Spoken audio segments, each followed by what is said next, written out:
Hi friends. Okay, ഞാൻ മലയാളം മീഡിയത്തിലാണ് പഠിച്ചത്. എൻ്റെ സ്കൂളിങ്ങും കോളേജൊക്കെ മലയാളം മീഡിയം ആയിരുന്നു, അല്ലെങ്കിൽ ഗവൺമെൻറ് സ്കൂൾസ് ആയിരുന്നു, കോളേജസ് ആയിരുന്നു. എനിക്ക് ഇംഗ്ലീഷിൽ അത്ര പരിജ്ഞാനമില്ല, ഇംഗ്ലീഷിൽ അത്ര ഫ്ലുവൻ്റ് അല്ല. എനിക്ക് IAS ആവാൻ പറ്റുമോ?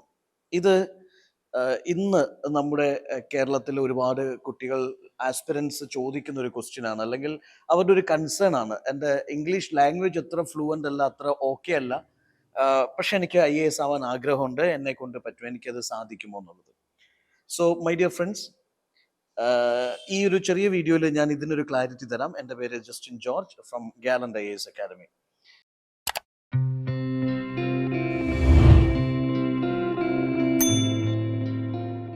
അപ്പോൾ നിങ്ങൾ ആലോചിച്ച് നോക്കൂ, നമുക്ക് ഇവിടെ സിവിൽ സർവീസ് എക്സാമിന് ബ്രോഡായിട്ട് പറയുകയാണെങ്കിൽ അതിന് 3 സ്റ്റേജസ് ഓഫ് എക്സാം ഉണ്ട് എന്ന് പറയാം. ഫസ്റ്റ് സ്റ്റേജ് എന്ന് പറയുന്നത് പ്രിലിമിനറി എക്സാമിനേഷൻ ആണ്.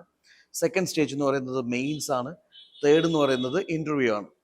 ഈ ഒരു സ്റ്റേജിലും നിങ്ങൾക്ക് ഇംഗ്ലീഷിൽ ഭയങ്കരമായ പ്രൊഫിഷ്യൻസി ഉണ്ടാവണമെന്ന് യാതൊരു നിർബന്ധവുമില്ല. ബേസിക് ഇംഗ്ലീഷ് വായിച്ച് മനസ്സിലാക്കാനുള്ള ഒരു സ്കില്ലുണ്ടെങ്കിൽ നിങ്ങൾക്ക് കൂളായിട്ട് ഈ എക്സാം ക്ലിയർ ചെയ്യാം. അതിൻ്റെ കാരണം എന്താണെന്ന് വെച്ചാൽ, ഈ എക്സാം നിങ്ങൾക്ക് മലയാളത്തിലും അല്ലെങ്കിൽ നിങ്ങളുടെ റീജിയണൽ ലാംഗ്വേജിൽ കൊടുക്കാൻ പറ്റുമെന്നുള്ളതാണ്. അതിപ്പം UPSC അംഗീകരിച്ച 22 ലാംഗ്വേജസിലും നിങ്ങൾക്ക് ഈ പറഞ്ഞ എക്സാം എഴുതാൻ പറ്റും. മെയിൻസും ഇൻ്റർവ്യൂ ഒക്കെ നിങ്ങളുടെ റീജിയണൽ ലാംഗ്വേജിൽ കൊടുക്കാൻ പറ്റും.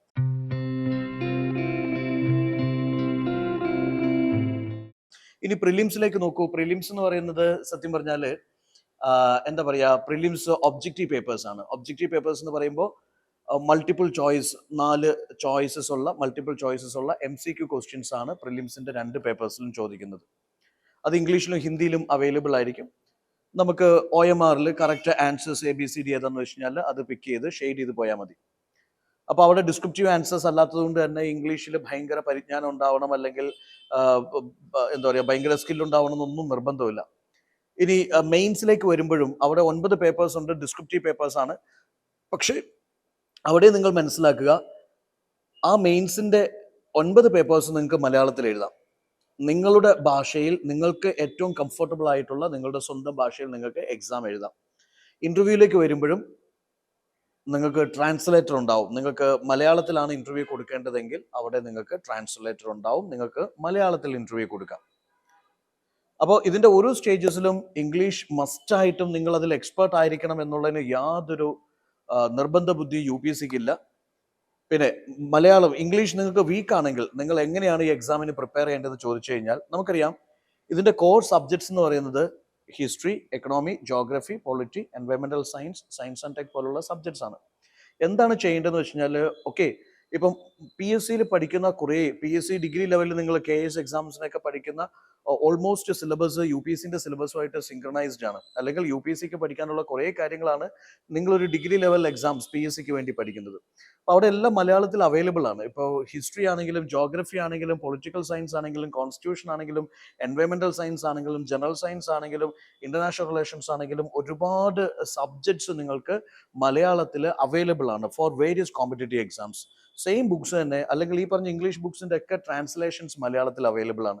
അപ്പോൾ നിങ്ങൾക്ക് അത് വായിച്ച് അതിൽ നിന്ന് നോട്ട് പ്രിപ്പയർ ചെയ്യാം. ഓരോ ടോപ്പിക്കും പഠിക്കുമ്പോൾ, ഫോർ എക്സാമ്പിൾ ഇൻഫ്ലേഷൻ, അല്ലെങ്കിൽ നിങ്ങൾ ഒരു എക്കോസിസ്റ്റം, അല്ലെങ്കിൽ നിങ്ങൾ പാർലമെന്റ്, അല്ലെങ്കിൽ എമർജൻസി പ്രൊവിഷൻസ്, അല്ലെങ്കിൽ ഇൻഡസ് വാലി സിവിലൈസേഷൻ, അല്ലെങ്കിൽ മുഗൾ എംപയർ, അല്ലെങ്കിൽ അമേരിക്കൻ റവല്യൂഷൻ, എന്ത് പഠിക്കുമ്പോഴും ഒരു 10-12 ബുള്ളറ്റ് പോയിന്റ്സിൽ ഷോർട്ട് നോട്ട്സ് പ്രിപ്പയർ ചെയ്ത് പോകാനായിട്ട്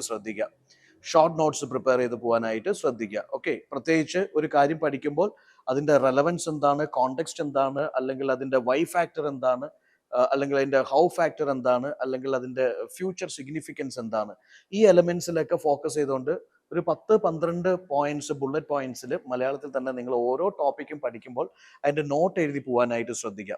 അപ്പോൾ ബേസിക് PSCക്ക് നിങ്ങൾ ഡിഗ്രി ലെവൽ PSC എക്സാംസിന് പഠിക്കുന്ന സബ്ജക്ട്സ്, അല്ലെങ്കിൽ മലയാളത്തിൽ ട്രാൻസ്ലേറ്റഡ് ആയിട്ടുള്ള ഈ history, economy, geography, polity books ഒക്കെ നിങ്ങൾക്ക് വായിച്ച് നിങ്ങൾക്ക് നോട്ട് പ്രിപ്പയർ ചെയ്യാവുന്നതേ ഉള്ളൂ.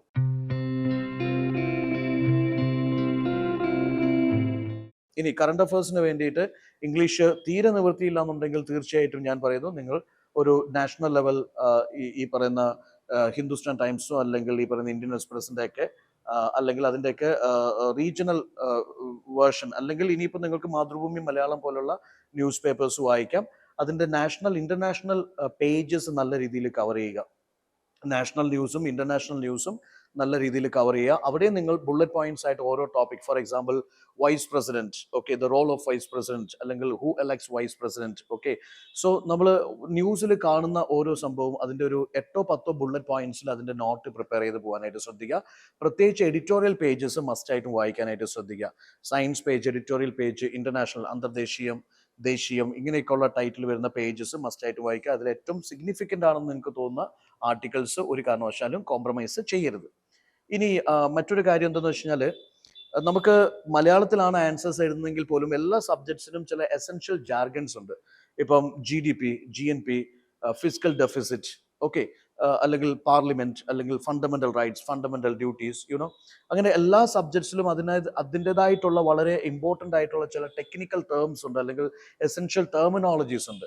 അത് അങ്ങനെ തന്നെ നിങ്ങൾ ആൻസറിൽ പ്രസന്റ് ചെയ്യണം. അതിന് മലയാളം ട്രാൻസ്ലേഷനിലേക്ക് ഒന്ന് പോയി കഴിഞ്ഞാൽ ഒരു പക്ഷേ നമുക്കത് എക്സാക്ട് വേർഡിങ് ഓർത്തിരിക്കാൻ പറ്റിക്കോണമെന്നില്ല. അപ്പോൾ ഇംഗ്ലീഷിലെ ടെക്നിക്കൽ ടേംസ് അതുപോലെ തന്നെ നിങ്ങൾ നോട്ട് എഴുതുമ്പോൾ പ്രിപ്പയർ ചെയ്ത് തന്നെ പോവുക. അത് മനസ്സിലാക്കുക, അത് എന്താണെന്നുള്ളത് മനസ്സിലാക്കുക. ഇനി ടെർമിനോളജി തന്നെ നിങ്ങൾക്ക് വേണമെങ്കിൽ ഒരു പർട്ടിക്കുലർ ടെംപ്ലേറ്റ് തന്നെ പ്രിപ്പയർ ചെയ്യാം. ഹിസ്റ്ററിയിലെ പ്രധാനപ്പെട്ട ടെർമിനോളജി, ജോഗ്രഫി, പൊളിറ്റി, എൻവയോൺമെന്റ്, സയൻസിലെ പ്രധാനപ്പെട്ട ടെർമിനോളജീസ്, അത് തന്നെ സെപ്പറേറ്റ് ടെംപ്ലേറ്റ്സ് ആയിട്ട് പ്രിപ്പയർ ചെയ്ത് അത് നല്ല രീതിയിൽ റിവൈസ് ചെയ്ത് പോകാനായിട്ട് ശ്രദ്ധിക്കുക.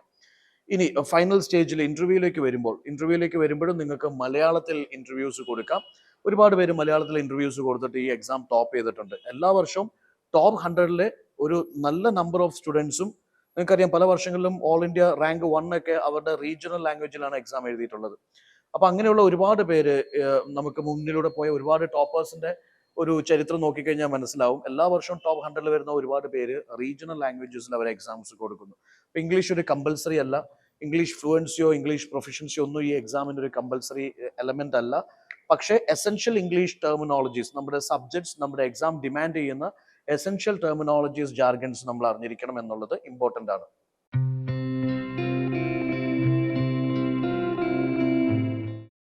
പിന്നെ അതിനോടൊപ്പം തന്നെ നിങ്ങളുടെ ഈ റെഗുലർ ആയിട്ടുള്ള പഠനത്തിനോടൊപ്പം തന്നെ റെഗുലർ റിവിഷൻസും പ്രാക്ടീസ് ചെയ്യുക. നിങ്ങൾക്ക് സബ്ജക്ട് വൈസ് മെന്റേഴ്സിന്റെ സപ്പോർട്ട് കിട്ടുമെന്നുണ്ടെങ്കിൽ ആ സപ്പോർട്ട് ഏറ്റവും നല്ല രീതിയിൽ യൂട്ടിലൈസ് ചെയ്യുക. ഇപ്പോൾ ഹിസ്റ്ററിയിലാണെങ്കിലും എക്കണോമിയിലാണെങ്കിലും ജോഗ്രഫിയിലാണെങ്കിലും പൊളിറ്റിയിലാണെങ്കിലും അതാത് സബ്ജക്ട് എക്സ്പേർട്ടിന് നിങ്ങൾ നല്ല രീതിയിൽ ഗൈഡ് ചെയ്ത് തരാൻ പറ്റും. മലയാളത്തിലാണ് എഴുതുന്നതെങ്കിൽ എങ്ങനെ ഒരു ആൻസർ എഴുതണം, എങ്ങനെ സ്ട്രക്ചർ ചെയ്യണം, ഇൻട്രൊഡക്ഷൻ എങ്ങനെ, കൺക്ലൂഷൻ എങ്ങനെ, അല്ലെങ്കിൽ എക്സാമ്പിൾസ് എന്താണ്, എങ്ങനെയാണ് കൊണ്ടുവരേണ്ടത്, ലിങ്ക് ചെയ്യേണ്ടത്, ഇതൊക്കെ അതാത് സബ്ജക്ട് എക്സ്പേർട്സിന് അല്ലെങ്കിൽ UPSC മെന്റേഴ്സിന് നിങ്ങളെ ട്രെയിൻ ചെയ്ത് തരാൻ പറ്റും, ഗൈഡ് ചെയ്യാൻ പറ്റും. അപ്പോൾ അത് റെഗുലർ പ്രാക്ടീസ് ആയിട്ട് പോവുക. അതിനോടൊപ്പം തന്നെ റെഗുലർ ഇന്റർവെൽസിലെ റിവിഷൻ മാറ്റർ ചെയ്യുന്നു. പ്രിലിംസിന് മുന്നോടിയായിട്ട് പ്രിലിംസിന്റെ ക്വസ്റ്റ്യൻസ് നല്ലോണം പ്രാക്ടീസ് ചെയ്യുക. മിനിമം ഒരു 10,000 പ്രിലിംസ് ക്വസ്റ്റ്യൻസ് പ്രിലിംസിന് മുന്നോടിയായിട്ട് പ്രാക്ടീസ് ചെയ്യുക in a time bound manner. Full test 100 ക്വസ്റ്റ്യൻസിന്റെ ഫുൾ ടെസ്റ്റ് ആയിട്ട്, അല്ലെങ്കിൽ 50 ക്വസ്റ്റ്യൻസിന്റെ CSATന്റെ ഫുൾ ടെസ്റ്റ് ആയിട്ട് പേപ്പേഴ്സ് പ്രാക്ടീസ് ചെയ്യാനായിട്ട് പ്രത്യേകം ശ്രദ്ധിക്കുക. അതിനോടൊപ്പം തന്നെ മെയിൻസിൽ കൂടുതൽ ആൻസേഴ്സ് എഴുതി തെളിയാനായിട്ട് ശ്രദ്ധിക്കുക. മലയാളത്തിലാണെങ്കിൽ പോലും എഴുതി തെളിയാനായിട്ട് ശ്രദ്ധിക്കുക. പ്രത്യേകിച്ച് 10 മാർക്സിന്റെ ഒരു ക്വസ്റ്റ്യൻ 6 മിനിറ്റിൽ 7 മിനിറ്റിലൊക്കെ എഴുതി തീർക്കുക എന്നുള്ളതാണ് ഒരു ബേസിക് ചലഞ്ച് എന്ന് പറയുന്നത്. ഇത് നിങ്ങൾ നല്ല രീതിയിൽ പ്രാക്ടീസ് ചെയ്ത് കഴിഞ്ഞാൽ, അല്ലെങ്കിൽ ഇവിടെ നിങ്ങൾ കോൺസെപ്റ്റ് പഠിച്ച് അതിനെ നല്ല രീതിയിൽ അപ്ലൈ ചെയ്ത് ഒരു മെന്റർഷിപ്പ് എടുത്ത് ഫീഡ്ബാക്ക് എടുത്ത് ഇംപ്രൂവ് ചെയ്ത് മുന്നോട്ട് പോയി കഴിഞ്ഞാൽ തീർച്ചയായിട്ടും ലാംഗ്വേജ് നിങ്ങൾക്ക് ഒരു ബരിയറേ അല്ല. നിങ്ങൾക്ക് നിങ്ങളുടെ ഭാഷയിൽ, നിങ്ങളുടെ മലയാളത്തിലോ തമിഴിലോ ഹിന്ദിയിലോ കന്നഡയിലോ നിങ്ങൾക്ക് എക്സാം എഴുതി പാസ്സാവാൻ പറ്റും. അങ്ങനെ ക്ലിയർ ചെയ്ത ഒരുപാട് പേർ എല്ലാ വർഷവും ഉണ്ട് എന്നുള്ളതാണ് പ്രത്യേകത. So language is not at all a barrier for you. Okay, for more details, please do contact us. All the best. Thank you. Gallant IAS, chasing your passion to ace.